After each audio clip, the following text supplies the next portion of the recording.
Trying to figure out. All right, my bad. I'm trying to figure out how to share my screen on Zoom. I don't have much experience with Zoom here. If you go to the Wo- bottom of the screen, you should see the share button. It's like a Oh, green box with an up arrow, yes. and then you'll have to select from something you already have open and then hit share a second time. It's like Okay. a double check. Awesome. Excellent. Um, all right. Can everybody see my screen? Yes. All right. Cool. I apologize. I'm just relocating here.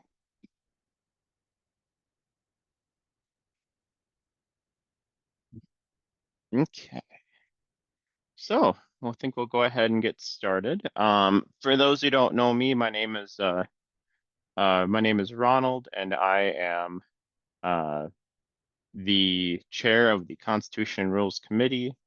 And yeah, we reviewed a bunch of resolutions and proposals. We'll kind of get into that today here. Also provide some education on what resolutions and proposals are, what the purpose of those are at Delegate Assembly, and yeah, kind of go from there. So let's see. And to confirm, can everybody see the PowerPoint at this point?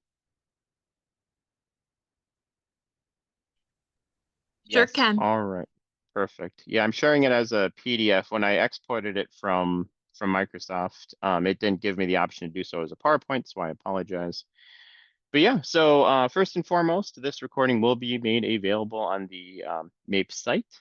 Um, and so if you have any, you can always refer back to it, or let folks know that it will be on there if they missed this presentation and this forum, so that would be totally fine. After each resolution, there will be time to ask the author questions. Um, you can use you can raise your hand and to ask questions and stuff like that. The chat box will also be open as well. And the resolution text will be available on the screen, but you can also see the resolutions on the MAPE site, both on the DA page as well as on your like the MAPE portal as well. A few reminders on what's coming up. The kind of the final budget review is happening on September 4th. There was the preliminary budget review, and the finance work group made some adjustments based on the feedback received from members. So the final budget will be reviewed on September 4th. Parliamentarian review to kind of learn more about Robert's rules and all that for ahead of Delegate Assembly will be on September 9th. And as the legislative agenda forum uh, discussing the MAPE's proposed legislative priorities for next year, that has already been that form has already been completed, but a recording is on the MAPE site. And then finally, on your portal, on your MAPE portal, you can find the budget, the Constitutional Rules Committee report, as well as other important information. So. Just a kind of a brief overview, what is a resolution? It's a formal, essentially a formal request to change MAPE's constitution, election rules, policies, or bylaws. Basically, the written rules for our kind of our union, our internal functions, et cetera, et cetera. So if, for example, you don't agree with something that is in the MAPE rules, you're like, I wish I could change it. Well, with this process, you're able to submit, a proposal or a resolution to potentially get that changed if the either the delegate assembly or in some cases the board of directors agree with it. So a resolution can be a proposed change to constitution, election rules, policy, or bylaws. I mention that because that is different from a proposal, a non-resolution proposal, which can only touch policies or bylaws, and that can be considered by just the MAPE board of directors. A resolution can be any one of those things, but if you want to make a change to the MAPE constitution or the election rules, that can only happen at the delegate assembly. So yeah, it essentially brings a large group of folks together to talk about said resolutions in order to kind of have a democratic way to improve our union. I kind of already talked about these, but just to get a little bit more in depth. So, a proposal as opposed to a resolution can only modify bylaws or policies. They're of course welcome and encouraged. You can submit them at any time of year, submit them to the Constitution Rules Committee email address for review. And then we can then forward them to the board of directors. And for their final approval. The Constitution Rules Committee essentially does kind of a kind of an initial review and solicits feedback from different other MAPE committees such as Finance Work Group, Governance, so on and so forth, President's Committee um, for feedback. And yeah, and then whereas resolutions specifically are heard at MAPE Delegate Assembly, these other proposals, can be heard at, by the board of directors for their consideration. So, um, but yeah, and then the CNR report found in your portal, you can find every single resolution proposal, including all of the ones that were submitted kind of during the 2025 cycle, both the ones that are being heard at DA, as well as kind of all of them and kind of what the ultimate determinations were, what the Constitutional Rules Committee recommendations were, and then what the executive committee what their thoughts were as well on those. So the four resolutions that will be heard at Delegate Assembly are as followed. Individual and group meals allowed for hybrid meetings, locals providing out-of-state travel allowed, stipends increased and expanded, and fixing the date of Delegate Assembly submissions. And before we kind of get into that first one, um, so I'll just say that, if you are interested in pursuing any changes to any of our governing documents or any of our policies, bylaws, the Constitution, elections, what have you, definitely reach out to me. I'm more than happy to sort of sit down with you to kind of walk through that process and offer any suggestions, so on and so forth. It would be beyond my scope as well as the scope of anyone else on the Constitution Rules Committee actually just physically read it for you. However, we can give you the tools to be successful. And then, the timeline for 2026 hasn't been finalized or established yet, but if you have any ideas, you can start writing them down. You can even, draft them up on our current template for 2025.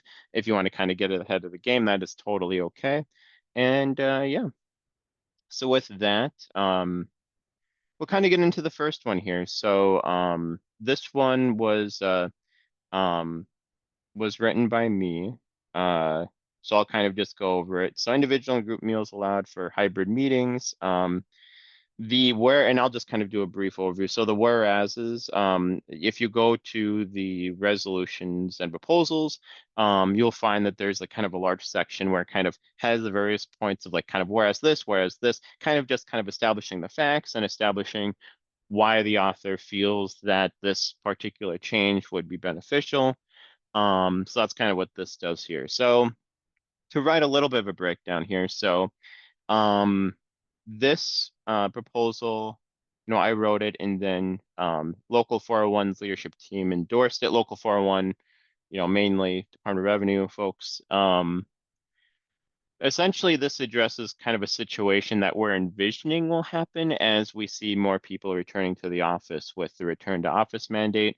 So Local 401, and at least, we'll offer for folks who participate in various committees like our leadership team and activities committee, stewards meetings, etc. We'll allow folks to get like individual meals, like if they want to get like a lunch or whatever, for participating, and then they can submit for reimbursement per MAPES policies. This is sort of an offshoot of like back in the pre-COVID times when we had kind of the group meetings in person. We would just kind of get a group lunch. But kind of during the pandemic and while most of us working from home, we decided after a while to start offering individual meal reimbursements as sort of a alternative to the group meals that we can no longer do because we were, working from home. And now that we're going to be seeing folks returning to the office, most of which, or a good chunk of which will be, half the time.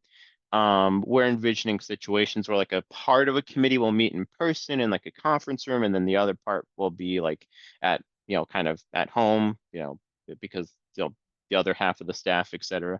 And there is a stipulation in MAPE's finance rules to where if a group meal is offered, then an individual like member of like a committee or something, let's say, cannot seek a meal reimbursement for attending said meeting, like if they had to buy a meal separately, unless there was some sort of like dietary consideration, like an allergy or something, let's say.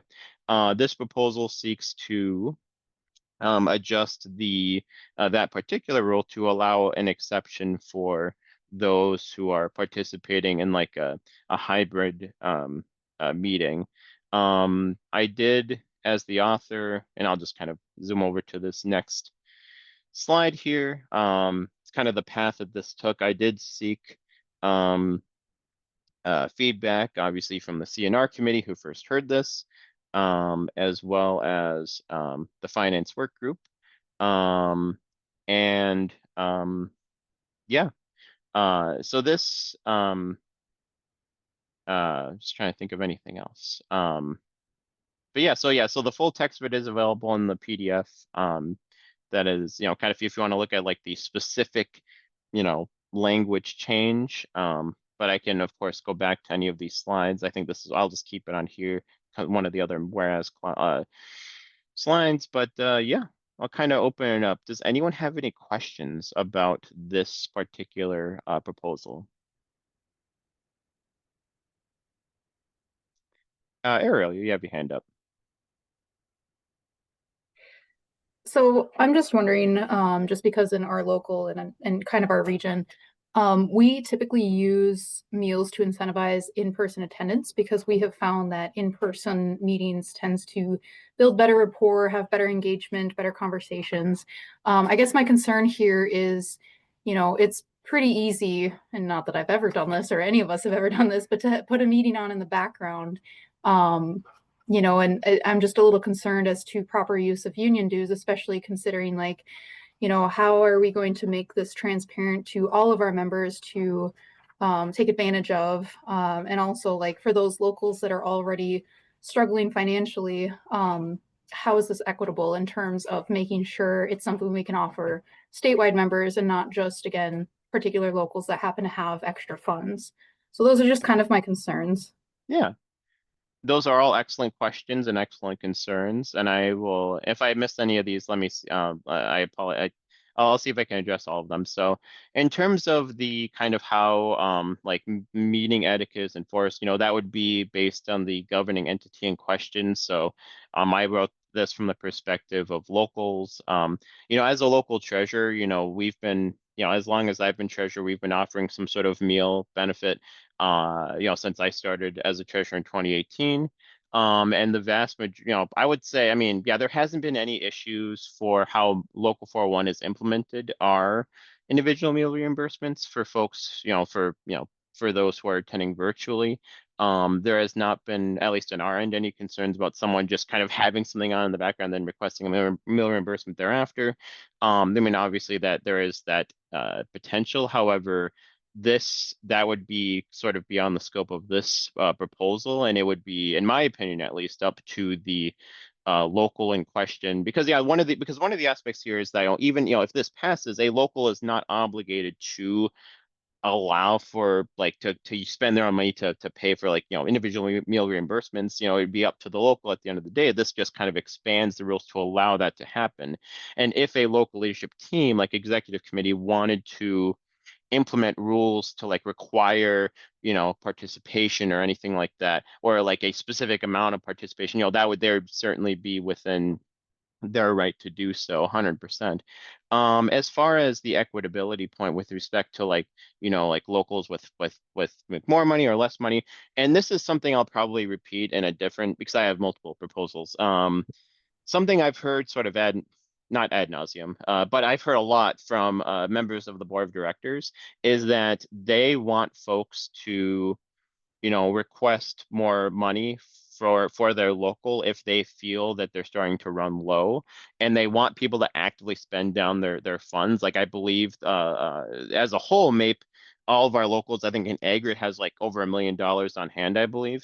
And if there's a strong case, you know, the board of directors would be more than happy to provide additional funding for locals. So if this is a benefit that, you know, a smaller local would like to potentially offer, but just doesn't have the money for it, you know, that's something, you know, the leadership team of that local can make the case to the board of directors and they could potentially get more funding for that, for sure. And I would highly encourage that, the money should not be a barrier to offer benefits that folks believe can help, with like, engagement participation. And then kind of that one, and then on the point about participation, that on that point, I mean, at least, I mean, that kind of goes along with RTO versus work from home. I mean, engagement and participation, in my opinion, for a lot of folks has been the same, if not better, in at home versus versus in a kind of an arbitrary office environment.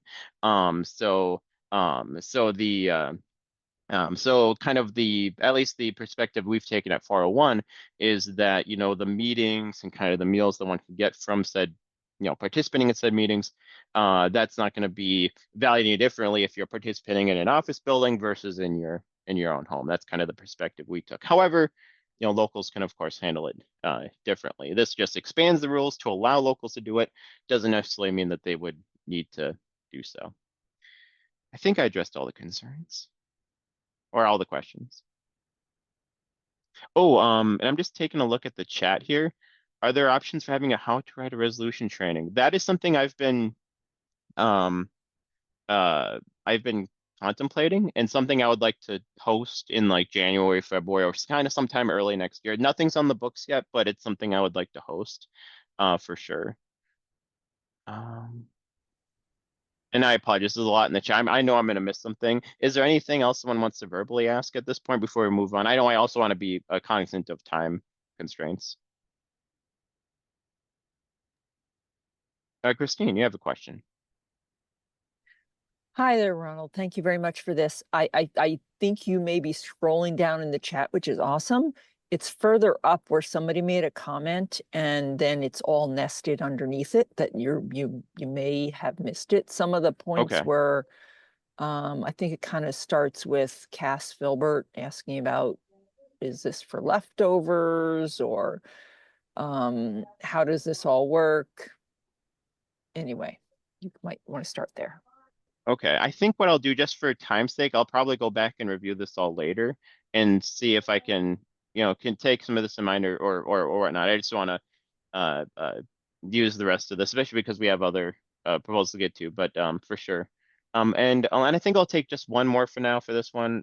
Or, oh, I thought I saw another hand. No. Okay. That was me, Alana, 1101. Okay. Just as a point of note, if there's specific changes being made and there's stuff on the screen that's supposed to be read, if you could read it aloud for accessibility purposes, please.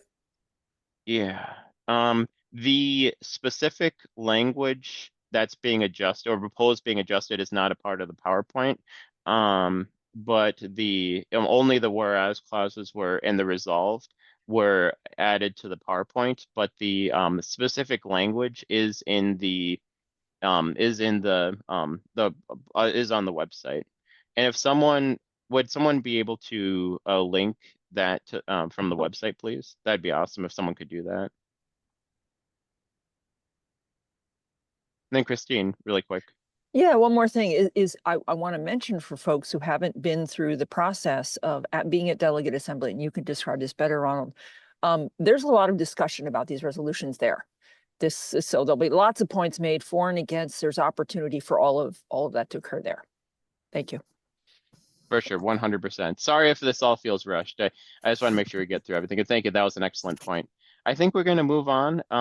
My apologies. I hate to stifle conversation. The next resolution is locals providing out-of-state travel. I also wrote this one, so I can go through this really quick. Essentially, the nuts and bolts of this one is that currently the finance rules do not allow a local to pay for like to send someone to like an out of state event. And kind of the biggest example would be like labor notes, which is kind of a training that happens every once in a while. That's outside of Minnesota. And MAPE Central, MAPE headquarters has the budget to pay for a certain number of people per local to go. However, let's say if there's a situation where a local wants to potentially send more people than what they're allocated, they have the money to do so, but they're not allowed to because in the finance rules, it specifically says they are not allowed to do so. This resolution addresses that by essentially removing that restriction. And I did so when it went through the process of getting reviewed by Constitutional Rules Committee and Finance Work Group, I did, one of the pieces of feedback that I did implement into this was to still have the board of directors, sign off on. Basically, they would still have to approve it. So it's not just, local, this proposal wouldn't allow the local to just send someone to a union event, outside of Minnesota without basically they would need to get the leadership, the local like executive team would need to receive permission from the board of directors. And I believe there is language in there about it being contiguous to the United States, so you wouldn't be able to like take a trip to Europe, for example, for like a union thing. It would be something that would be relatively reasonable. And also I implemented language in there to make sure that if a local were to spend money to send someone to like a union training, a union event outside of Minnesota, that the local would be in charge of logistics. So you're not like imposing that on MAPE staff. That was also another ask that we received, I believe also from the finance work group, if I recall. So not burdening MAPE staff on that. So questions on that resolution? Oh, and thank you, Michael, for posting the link to that. Appreciate it. Ariel, you have your hand up.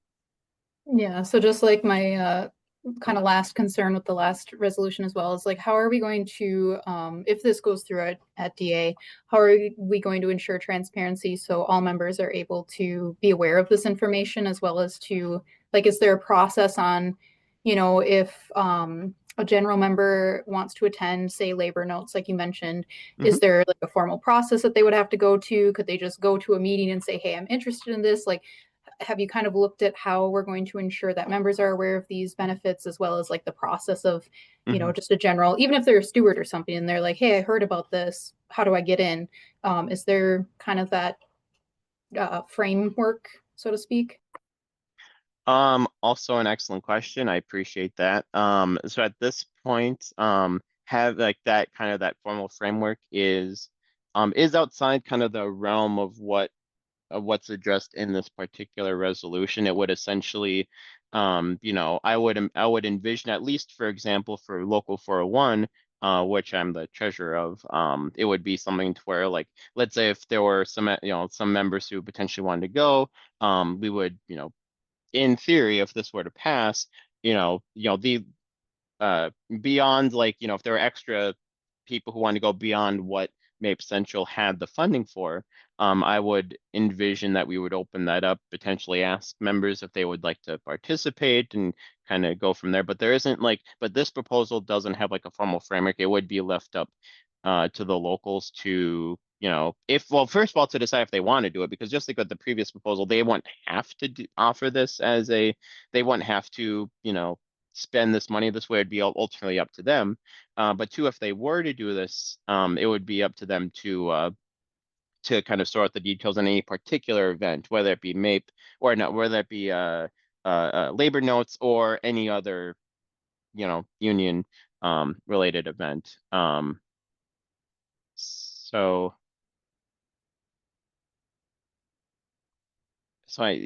hopefully that addresses the question here. I'm taking a look. Awesome discussion in the chat. I'll make sure, Meredith, to address your point, I'll make sure to read anything out loud that is in the chat if I'm addressing a question in the chat.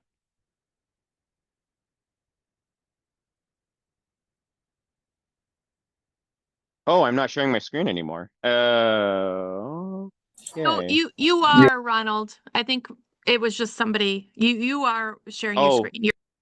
Okay, cool. All right, sorry about that. Um, any other questions that anyone has? Feel free to raise your hand.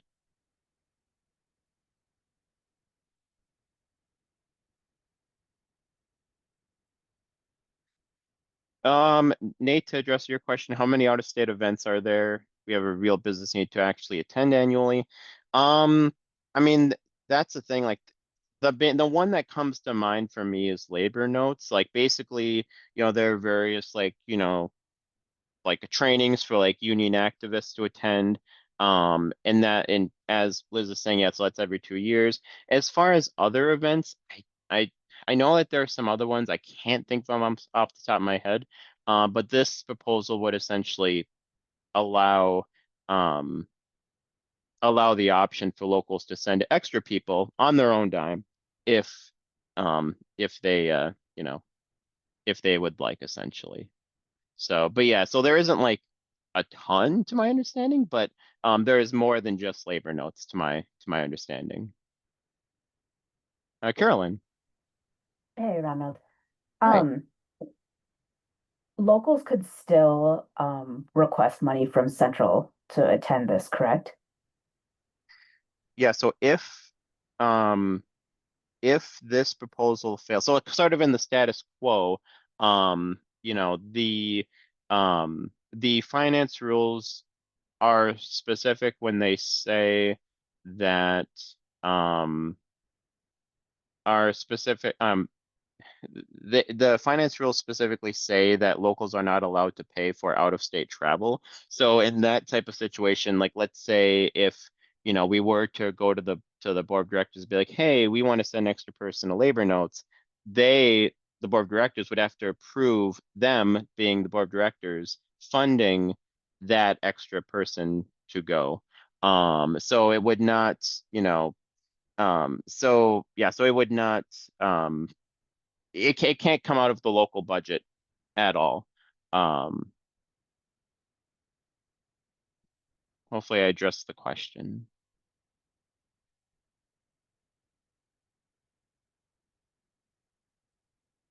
And Ariel, you have your hand up. Well, just to confirm, since I'm trying to wrap my head around the current standing, Yep. I don't want to call them rules, but so don't people, like Carolyn was kind of mentioning, don't we already have the ability to, like say labor notes? I know Mhm. Angie's pretty good about getting the word out about that of like, hey, if you're interested, let us know. But if someone does happen to kind of, miss that initial like advertisement, I guess I'll call it. I mean, we can still have the board send additional people, Yes. regardless. So I guess On their dime, on the board MAPE Central's budget. This really is coming down to the local budget. yes. Okay. I guess again that I mean my concerns just given, and it'll tie into the next resolution talking about stipends too, is, acknowledging the fact that some locals, are already financially hurting just, due to the fact that they don't have a large membership. And I mean, every local currently has the right to request more funds. And, I have yet to see where MAPE denies that. So I'm a little curious as to these resolutions and kind of the need when we already kind of have these abilities in place.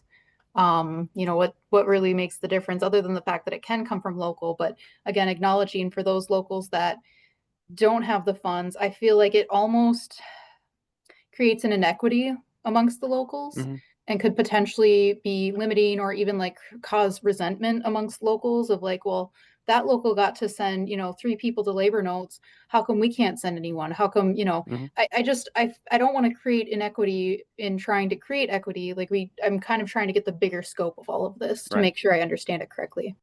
And those are excellent points. What I will say is the issue concerning local funding is an overarching problem that, well, quite frankly, has been an issue for years, even after MAPE Central, made our due structure more progressive and has increased dues. Locals are still getting $1.25 per member.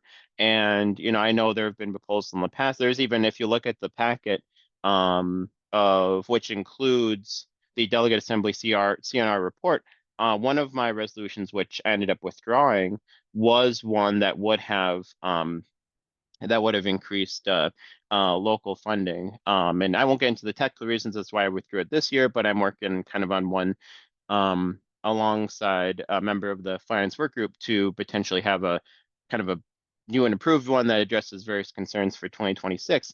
But yeah, no, I hear you. I think that, you know, local funding is inadequate, especially for the smaller locals. And while these last two proposals do not address that particular point, it is a concern that I fully agree with, and it's something that overall has kind of systemically needs to be addressed. And unfortunately, that's outside of the scope of these particular proposals. But one, it is something that I know myself and others are working on, and two, even if the local funding issue is not, you know, actually fixed, I hope it does get fixed.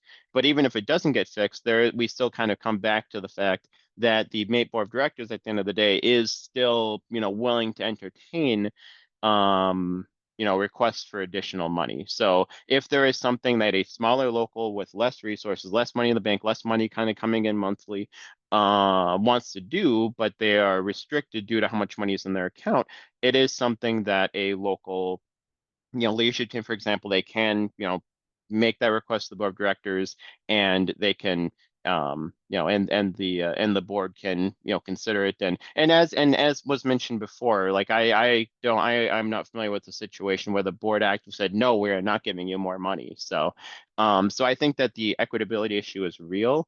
These proposals do not like actively fix them. They simply broaden the rules to allow locals to do these things if they want to. And if a local wants to do those things, but they don't have the money for it, you know, my recommendation would be beyond, you know, contributing to the fight to increase local funding, would be to make those requests to the board of directors. So I don't think that a local not currently having the money to offer those things, in my opinion, should not be a reason to be opposed to these proposals and resolutions. I think that we need to, as on a more systemic level, address these issues, like address the local funding disparity between smaller and bigger locals, increase the spending, local allocations overall, you know, and yeah, and of course, take the board of directors up on their offer when they say that they want to, you know, provide locals with more money who want it. So that's, yeah. So hopefully I addressed those points. Kara, you have your hand up. Yeah, can you hear me? Yes, I can hear you. Okay, I just wanted to also make the point that with locals being able to fund sending someone to a conference like this also helps with the fact that sometimes the union isn't going to send anyone. There might have been a decision that MAPE Central is not going to spend the funds on labor notes this year or something like that, where the local may have people who are very much interested in going to that and bringing that experience back to the membership. There are times when and I do hear the issue about locals not having funding, but again, there is a remedy for that, for requesting more money from MAPE Central if that is something that they really want to do, and an employee, a member makes a request to go to something like this, and MAPE Central isn't going to send anyone. Why would the board then go and authorize sending one person from a local who made a specific request? So I think I do want to say I'm in support of this request, because I think some of these events are very important, and people bring a lot back. And as far as the comment that I saw about 401 sending someone to a union event in Hawaii, there'd have to be a whole lot of experience brought back to justify something like that. Just because the local can do it doesn't mean that they're going to entertain ridiculous requests. Thanks. Yeah, and the board would have to approve it as well. So the I do want to, as mentioned in the chat, you know, we should probably get to the next one. Michael Yost, you are the author of the, I know, you know, the next one on the slide is stipend increase and expanded, but I want to make sure that you, as the author of the fixing date of delegate assembly submissions, are you okay going now? And then I could Uh, touch on the last one after. Yeah, I'm fine either way. Okay. Is that what you want me to do? Yes, yes, if you Okay. don't mind. Yeah. Right. Hi, everyone. I'm Michael Yost. I'm an LCAT and the local secretary for Local 401, Department of Revenue. The purpose of this resolution would be to standardize the submission deadline for delegate assembly resolutions to between 11 and 15 weeks before DA. This resolution came about because of a number of changes that the board made to the resolution process this year. Practical effect being it's harder than ever to get resolutions to DA. This would roll back one of those changes, the deadline for submission, which has been moved up significantly on the calendar. And not a lot of people pay attention to this. So just to make it really clear, last year, the deadline for DA resolutions was in the middle of July for delegate assembly in October. This year, it was moved up to April. So the amount of lead-in time has significantly expanded. We care because DA is probably the best opportunity to engage with both leadership and rank and file members from across the union to build buy-in for major policy changes. It's a great opportunity to get people engaged and to have kind of deliberative democracy on MAPE policy. I think the more engagement we have for DA, the more democratic and stronger our union will be. So what's different this year is that the resolution deadline now gives us a lead-in of 22 weeks before DA, up from 14 weeks last year. This introduced a couple of logistical problems. I haven't really heard a satisfactory explanation for why this deadline was chosen. So I wanted to kind of highlight some of the problems with having the deadline that early. And again, I know this only affects a handful of people, but I think it's important enough to talk about. So the first is that this change of the deadline, moving it from July to April, was made without any sort of like engagement from delegates as a whole, from rank and file members. It was made and then announced after the fact by the board of directors. Indeed, the changes that were made couldn't have been made transparent to delegates because delegates hadn't even been elected yet. So, normally in a lot of legislative settings, you elect a legislature before you set their agenda. And I think that process has been made backwards because of how early the deadline has fallen this year. The second major problem is that this new deadline in the middle of April creates a direct conflict with probably the most important thing our union does, which is negotiate a contract. We know when the contract will be. It expires in odd years at the end of June. We know that ahead of time. And what has happened is we've had to make a choice. So we can either spend valuable time that could be used recruiting members to the contract action team, CATS, or planning actions around the contract or holding listening sessions. Now we have to spend that time on writing resolutions in the middle of April. The other possibility is we just don't write resolutions at all.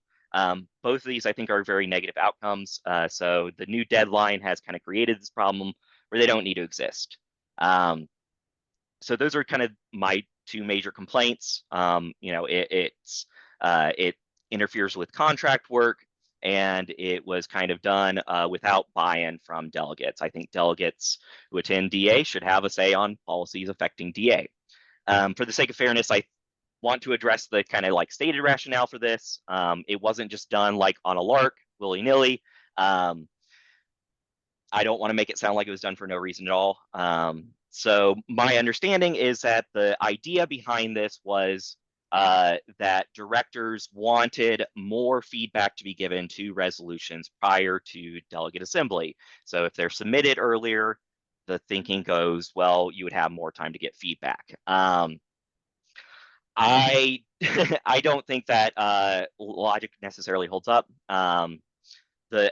In my opinion, the best way to get feedback is exactly these sorts of resolution forums where people can actually see what's being proposed and give direct feedback to resolution authors. It was supposed to go to all these different committees. I did not receive a single committee hearing invitation in this significantly expanded timeline. The executive committee was supposed to invite me to 3 different meetings. I was invited to 0 about 3 different resolutions I proposed this year. This is the only one that got through. When I finally did hear back from the executive committee themselves, a decision had already been made about all of the resolutions, whether they would be able to go to DA or not. And they told me after the fact. And they also told me after the fact, at that point, no more revisions would be allowed. So if I wanted to appeal to the board of directors, they couldn't consider those changes. So in terms of getting more feedback, better revisions, that's not happening. So it seems clear to me like lots of costs to this new deadline, not a lot of benefit. So in sum, this resolution would revert the deadline from this year's deadline of 22 weeks before DA to between 11 and 15 weeks before DA. It'd be in line with kind of the timeline that's been used in previous years. It would ensure that delegates are seated before resolutions are actually submitted. It would limit conflicts between the resolution process and our contract fight, which I think is incredibly important. 11 weeks, I think, is plenty of time to get feedback on delegate assembly resolutions. And if we want more feedback, we could hold more resolution forums and go that way. So I think the new deadline kind of deters resolutions. It introduces a lot of new problems, and so I think this fixes that. I will link to the page on the website that has this full resolution. I just put that in the chat. Again, it's on the MAPE.org delegate assembly page. Yeah, the basic meat of it is the new language would be the submission deadline for resolutions and proposals may be no later than 11 weeks before and no earlier than 15 weeks before delegate assembly. Right now, there's only a minimum. It can be no later than 11 weeks before delegate assembly. This would put a bookend on the other limit to that deadline. Reading through the resolution, you may also see a lot of references to and proposals. What that is, it's me cleaning up the delegate assembly policy page. Right now, it only refers to resolutions. Like Ronald mentioned, there's been kind of this new divide between resolutions and proposals. This ensures that all of them are kind of treated the same way, and making sure that like these changes to allowing proposals, not just resolutions, are kind of codified in MAPE policies so that they're transparent for everyone.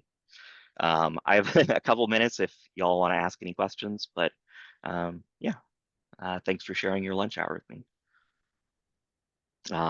I see I see a lot of stuff in the chat. It's hard for me to follow it all, so please raise your hand if you have a question. Ariel. Yeah, I agree that the timeline was a bit hairy this round, especially with negotiations. You know, a lot of people it was all hands on deck with negotiations. And so I agree, like something needs to be done where, you know, even some other resolutions, the ideas are great. It was just, again, not having the time, the opportunity to talk things out, you know, better rearrange the language, you know, draft them. And so I think, you know, we potentially cut out some really important resolutions just because the timeline didn't allow for that, you know, flexibility to make sure that there's multiple opportunities to revise the language in those resolutions. So I agree that something does need to be changed. You know, I think that the initial timeline, I think if anything, we kind of need to extend the, you know, initial, here's the proposal, and then here's the final deadline for the item. But I think we should also maybe consider bringing back, you know, modifying some of the language of resolutions at DA. I know that was a thing, I think 2 DAs ago, you know, just to, again, acknowledge that a lot of people are bringing forth a lot of great ideas for resolutions. And sometimes it just does take a lot of hashing out of like, what's the best way to create this language so it's not, you know, creating problems for the future. So however we can make that look, whether this timeline is the way to do it or not, I think something does need to be changed with resolutions. Yeah. Yeah, this is one very small part of a big resolution process. Like I said, I think the best opportunities for feedback is actually talking to members, having resolution forums like these. So I think that's one great route. If we want more feedback, I don't think necessarily sending it to kind of like these depleted, like all the committees in May don't have enough members on them. Like that's a recurrently true issue. Constitution rules, elections, what have you. They have lots of seats available, but not many people fill those. Whereas like this has 120 people on it. And so like lots of people are kind of providing good feedback for a lot of these issues and raising new points that I think are important. So like big kind of like transparent and open accessible forums I think are really helpful. So maybe this will kind of point this, will turn this back to that kind of way of providing feedback. Maybe it won't, but I'm definitely like, if you have better ideas, I definitely want to hear them.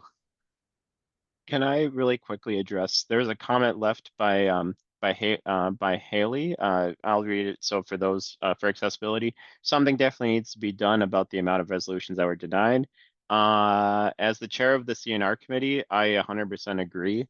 You know, the specific reasons for each of the denials are in the packet, and I could, you know, kind of point my finger and be like, well, they should have done this, they should have done that, you know, X, Y, Z, A, B, C. But at the end of the day, I do, you know, and you know, without getting into the weeds here, I'll just say that looking into the future, there are a number of different things that me and the rest of the CNR committee, especially now that we are a bit more active now, as of the last few months and going forward, are exploring to make this an easier process, you know, allowing us to be more open, for example, to, you know, having folks submit like ideas beforehand, potentially review, for example, having, I know another idea which we're considering is doing like a resolution, kind of like a workshop and kind of, you know, things like that. And then having more, you know, email communications, for example, to those. So we don't just like 1 or 2 emails and call it a day, you know, call it a day, et cetera.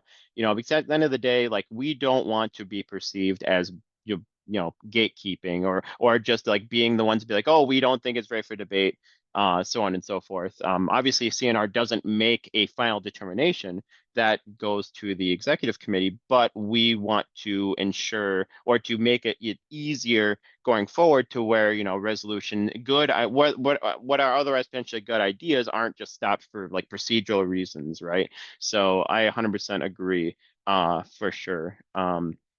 So with that, does anyone else have any other questions on Michael's resolution? We still have one more to get to.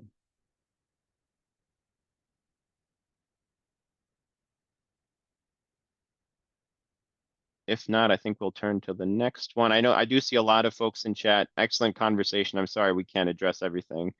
The final item, I'm just going to kind of go back here.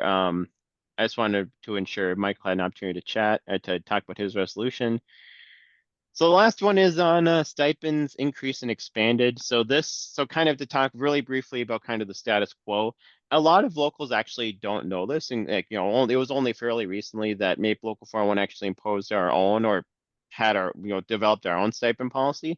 But what locals can do is for their local officers, they can provide a stipend of up to $480 a year for those performing local officer work on their own personal time. And essentially the current policy is fairly limiting both in terms of the dollar amount, given that the work that a lot of offices put in is definitely far exceeding that, and no stipend amount would ever equal the actual work that local officers put in. But the amount is fairly low, hasn't been increased for, hasn't been increased for a long time. And then also it is very, very exclusive to just a tiny handful of people, which is just, you know, local officers. So for example, if you had a volunteer doing something that they couldn't get like lost time for, but hey, they could do a little bit of work developing a PowerPoint, organizing an event or something, but doing that like on a weekend, like doing that work on a weekend or after work or something, lost time can't be provided for that. Lost time cannot be provided for that because it's not, you know, lost time from work. So stipends unfortunately cannot be provided to them under the status quo due to the way that the current financial rules are written with respect to that. So ultimately this proposal seeks to not only increase the amount, kind of that dollar amount, to an amount that would, in theory, can kind of, you know, go up. It's kind of written in a way to where it wouldn't just be a static amount, but it would also be expanded to be allowed for folks who are not local officers, you know, based on the kind of decision of like the governing entity. For example, a local leadership team, they could decide to provide stipends to some volunteers who are doing a lot of work for the union, for our union, but who, you know, are not eligible otherwise for a stipend due to the way that our finance policies are written. This one, you know, as sort of mentioned with some other ones, you know, CNR reviewed it, President's Committee reviewed this one, Finance Work Group reviewed it. Some items were updated based on the feedback received from these committees. For example, I included some language in the current version to prevent like overlap in benefits, so you're not like double dipping with like last time, let's say. And I know that there are some others off the top of my head, but but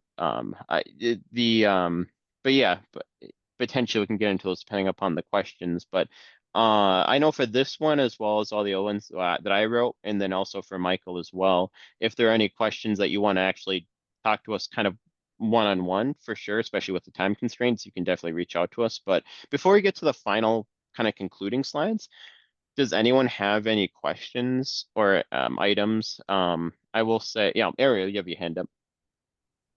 Yeah, so I understand, you know, completely the work that local leaders and volunteers put in. And in our local, we've seen quite a few folks, you know, step up and volunteer. And so having the ability to grant them a stipend as a way to thank them for their extra work is very important to me. So I'm very supportive of that part of the resolution. My concern is the cap being increased so much. It's a little concerning. I mean, again, as myself holding multiple hats for the union, I understand that, you know, we have jobs, we have families, things like that. The thing we need to recognize too is scarcity mindset. So if there's someone there doing the work, constantly doing the work, others aren't going to really feel pressure to step up. And we kind of found that in our region when, you know, myself and the regional director said, we're burning out, we need your help. People stepped up. So I guess in terms of, you know, again, looking at the burnout, I got involved in the union to, you know, serve our union, to make our voices heard, and to make that union community that I was, you know, wanting to see. It had nothing to do with the money. And I would like to think that other folks feel that way too. And while, again, the stipend is a nice way to recognize the hard work that we do, I again go back to my concern being that some locals might not be able to provide stipends. I know some locals are already not providing stipends because of the finances. And I would really hate to see those locals just crash and burn because they aren't able to, you know, provide stipends. And meanwhile, you know, people are wanting to get involved in locals that have stipends. So I'm again really just worried about how the financial inequity is going to play out.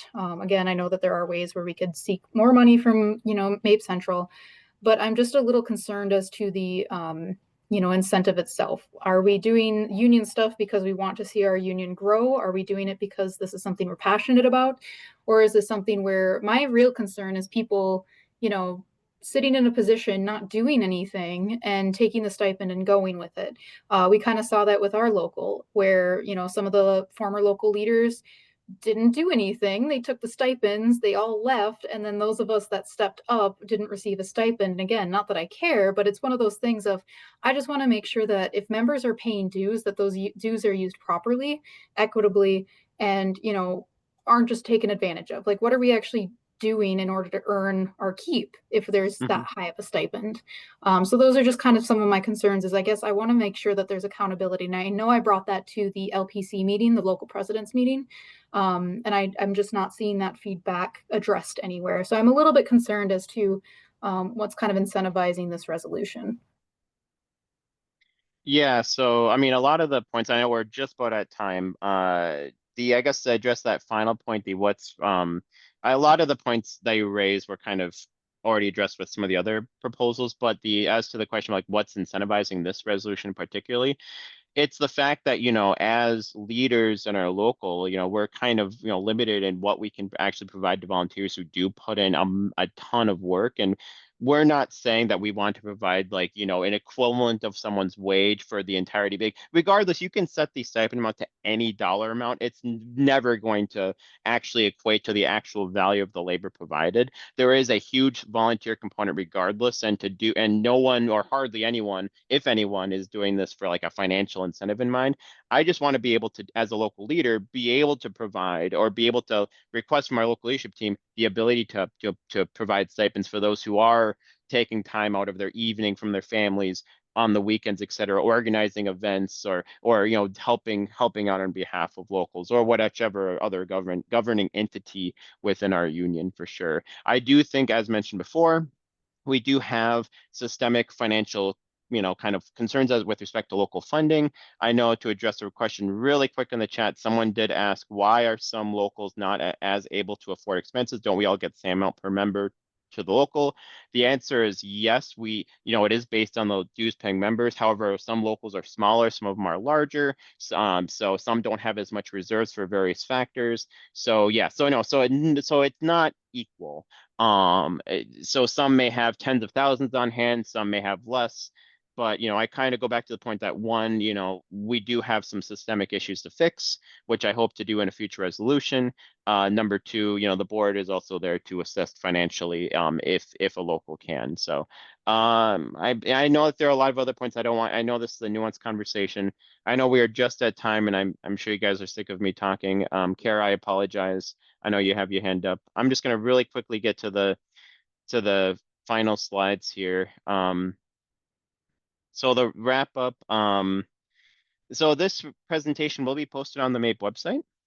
Definitely feel free to reach out to the authors, in this case, myself, as well as Michael Yost. We would be more than happy to have conversations about all of these items, about the concerns that everyone has, or points of support or concerns, critiques, etc. You know, and then have ultimately a vibrant conversation at Delegate Assembly this year. So with that, I know, folks, if you have to go, please feel free to go. I know we're over time. Kara, you have we can definitely Kara, if you actually want to chat now, if anyone wants to stick around. I just wanted to get that final slide out of the way. Out that I think we need to include stewards in that stipends, because Yeah. there's so much work that stewards do outside of work hours. There's no lost time for that, and people burn out. And whatever we can do to help our stewards keep going and helping other employees, that is the work of our union. And so that this is an important one to me because of that. So that's all I wanted to say. I 110% agree with that sentiment. I mean, you know, for stewards, you know, a lot of our work can be on work time per the MAPE contract, but at the same time, a lot of the stuff the audit board we do, it does end up going over, you know, our evenings, you know, time away from families and, you know, et cetera. So it's, you know, so it's, yeah, so I do agree with that point for sure. Is there once again, I know we're over time. I'm just putting my email in the chat. If you want to reach out to me specifically, and if anyone, you know, to kind of shout out to our, I just want to first of all, shout out to our CNR team who put in a lot of work kind of reviewing all this stuff, and also for being active in promoting ideas for improving this process, kind of continuous improvement. We do also have a vacancy on the committee if anyone is interested. Any appointment would be done by our president, Megan Dayton. However, if you are interested, you can reach out to me and we can talk. Clayton is asking in the chat, where is the recording going to be posted and when? I don't know when, but I believe it's going to be read on the Delegate Assembly page. And yes, correct, Ronald. Yeah. Thank you. excellent. Thank you, Liz. I appreciate that. And to Chandra's point, I apologize if I mispronounced your name. You mentioned that many of the concerns we are raising are items that can be brought as a proposal any time of year. And let's see. I think it's important as members that we exercise our rights to bring these things for the board. Also, time to start writing resolutions for 2026. They can be submitted January 1st. Yes, for sure. You know, I am of the opinion as the CNR chair, like if you submit like a resolution that you want to be heard at the 2026 DA, January 1st, January 2nd, definitely do so. And the CNR committee, we're meeting monthly now. You know, so that's something that we can, you know, we can have, you know, the CNR can even provide like early feedback in theory. If you do want to submit something that early, if you're ready to go and you have, you know, an idea prepped, you have, you know, kind of co-authors, you meet all those requirements, definitely do so. And then, you know, the earlier you submit your idea, the faster we can provide feedback, you know, faster other MAPE committees can review that, and the more likely that in a resolution can make it to delegate assembly. Or if you want it to be a proposal to board of directors, that can be done any time of year, as mentioned in the chat here. So if you have an idea, it can be heard at board of directors, and you would prefer it go to board of directors. That is also totally legitimate and totally fine. Someone else mentioned in the chat, the message is lost, so I can't read it off, but someone did critique the template as being a little, no, not really the most plain language. Changing the template is, and updating it is something that I'm also looking at for 2026. So hopefully we can address some of those concerns as well. Liz, you put in the chat, the contact information for, like the link for the contact information for the CNR committee. Thank you. Thank you for that. Appreciated. So yes, for sure. But yeah, so with that, I think we'll end it here. Thank you all for spending your lunch break with us here today. If, like I said, if you have any concerns, I know this process is not perfect, and sorry we couldn't get to all of our everyone's questions or concerns, but feel free to reach out to me either as an author of 3 of these, or as from the perspective of as the CNR chair. Please reach out to me. Of course, Michael, as the author of one of these proposals, you can reach out to him as well. He put his email in the chat. And yeah, should be definitely a lot of good conversation at this DA, and a smoother process for sure going into 2026. So thank you all for attending.